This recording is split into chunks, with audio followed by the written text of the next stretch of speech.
ابھی میں نے آپ کے سامنے قرآن مجید کی 2 آیتیں تلاوت کی ہے، جن کا سادہ سا ترجمہ یہ ہے: جو لوگ خوش قسمت ہے وہ جنت میں ہے اور ہمیشہ اسی میں رہیں گے، اور جو لوگ بدبخت ہے وہ جہنم میں۔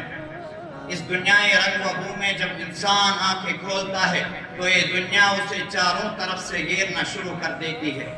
جیسے ایک کنویں کا مینڈک یہ سمجھتا ہے کہ اس کی دنیا صرف ایک کنواں ہے، اسی طرح ایک کم عقل انسان یہ باور کر لیتا ہے کہ اس کو ہمیشہ اس دنیا میں رہنا ہوگا، اور اگر بالفرض کبھی مرنا بھی ہوگا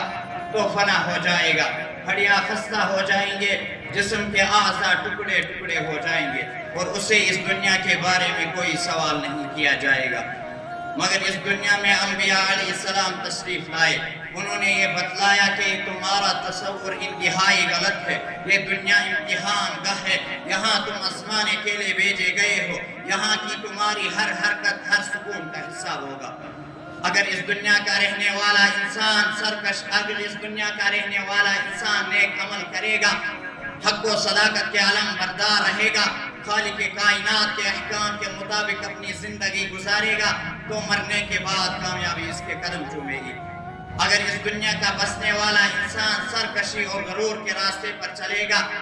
خداوند قدوس کے احکام کی نافرمانی کرے گا، اللہ کی بنائی ہوئی زمین پر اکڑ کر چلنا چاہے گا،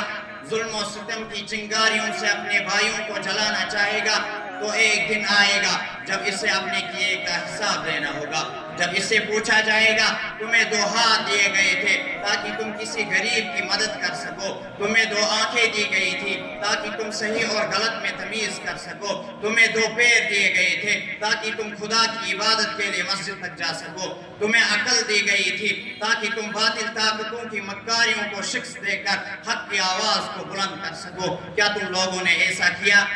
اگر نہیں کیا تو یاد رکھنا وہ جہنم کی دہکتی آگ ہے، وہاں تمہیں ڈالا جائے گا۔ محترم دوستو،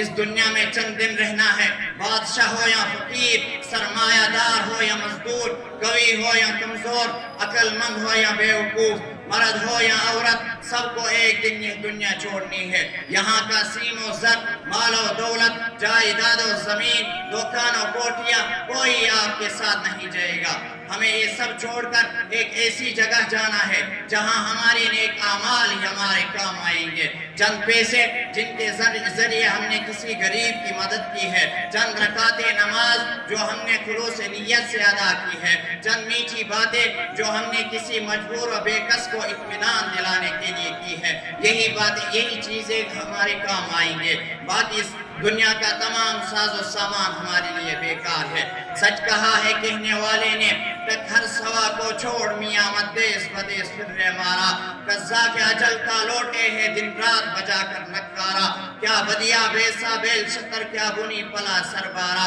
سب ڈھاٹ پڑا رہ جائے گا جب لات پڑے گا بنجارا۔ محترم دوستو، جب موت آئے گی تو ہمیں 1 منٹ یا 1 سیکنڈ کی بھی فرصت نہیں دے گی، ہمیں اس وقت کے آنے سے پہلے ہی اس کی تیاری کر لینی چاہیے، اور آخر میں اپنا ٹھکانہ وہ جگہ بنانا چاہیے جہاں ہمیشہ سکون و آرام رہے۔ وہ جگہ جنت ہے جو مرنے کے بعد ملے گی۔ مرنے کے بعد والی زندگی کو آخرت کہتے ہیں، جو آخر میں آئے گی۔ اگر ہم نے خدا کے احکام کے مطابق اپنے کو چلایا ہوگا تو ہم خوش قسمت کہلائیں گے، اگر ہم نے اللہ کی مرضی کے خلاف اپنے کو چلایا ہوگا تو ہم بدقسمت کہلائیں گے۔ دعا کیجئے کہ اللہ تعالی ہمیں صحیح راستے پر چلنے کی توفیق عطا فرمائے اور آخر میں ہمارا ٹھکانہ جنت بنائے۔ وآخر دعوانا الحمدللہ۔